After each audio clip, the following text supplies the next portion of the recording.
chẳng nghĩ được gì ngoài ốm cả. Bây giờ cùng học một số từ vựng về ốm nhá. Đầu tiên là bedridden. Bedridden là kiểu ốm liệt giường. The cold had me bedridden yesterday.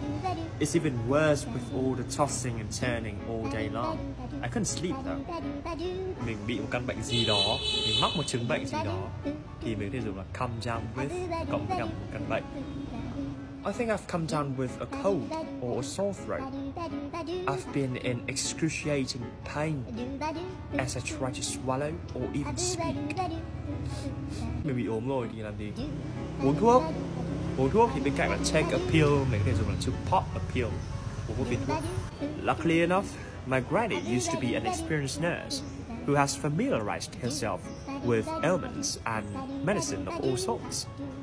So I popped several pills of painkillers and antibiotics that she bought, and I felt much better ever since.